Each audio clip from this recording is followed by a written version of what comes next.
Labdien, Skorpionis! Septembris klāt un skatāmies, kāda tad Skorpioniem enerģija.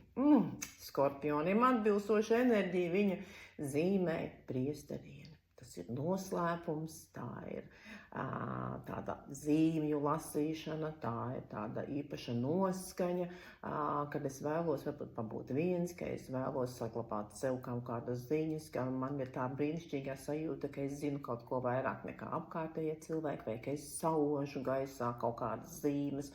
Un izrādās, ka tā tas tieši ir.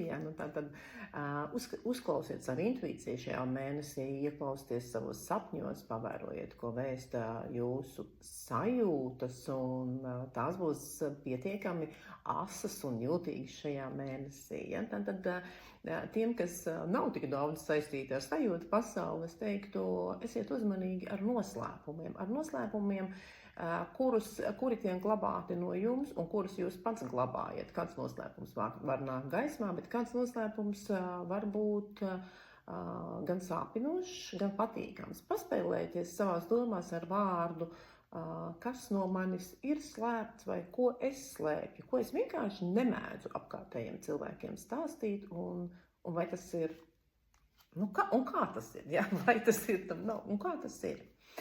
Darbs, paskatāmies, kas ir saistīts ar darbu Skorpioniem. Darbs, tā viss iet labi, lieliski, mierīgi, sakārtoti, radoši. Gribētos teikt kādu kā mājīga atmosfēra. Mājīga atmosfēra ir sevišķi saistībā ar šo te jau sievišķās enerģijas kārti. Dažam labam vīrietim tā var būt kāda sieviete darbā, kurai ir slepena ietekme, un te ir arī romantiska ietekme. Tas var būt kāda attiecību uzsākšana vai attiecību uzsākšana ar cilvēku, ar ko es patiesībā nedrīkstētu uzsākt attiecības.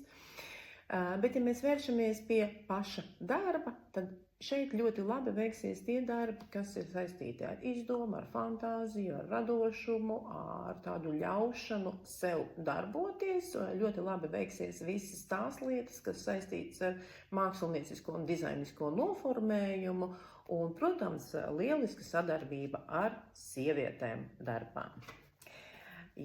Skatāmies, kas tad būs privātajā dzīvē, ja darbā jau tās sievietes tur ir.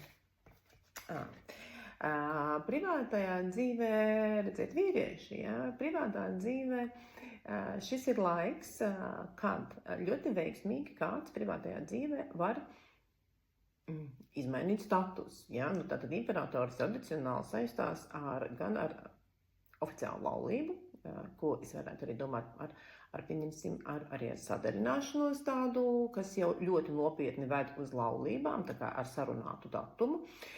Tikpat labi šī kārtas attiecībās var jums norādīt uz lietu, kas ir sakārtojama, kas ir novedama līdz galam, tādā tīri praktiskā vai valstiskā ziņā.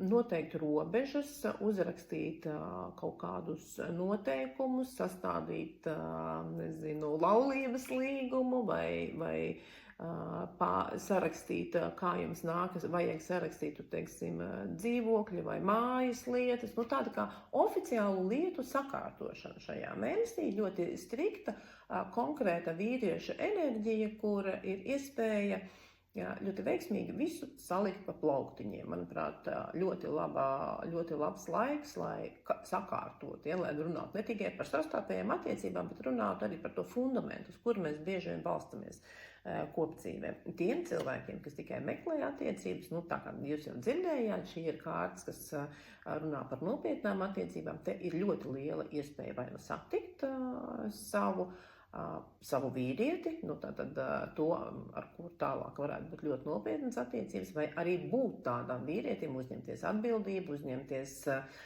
kaut kādu jau nākamo soli, noteikti jau kaut kādas tur robežas, kā mēs satiekamies, varbūt mēs jau satiekamies biežāk vai dzīvojam kopā, tāda atbildības uzņemšanās un padoms.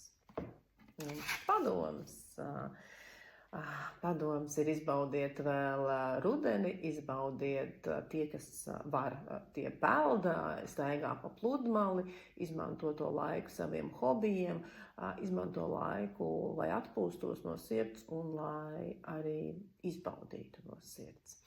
Manuprāt, absolūti lielisks laiks, mīļie skorpioni, un tiekamies atkal nākamnedēļ.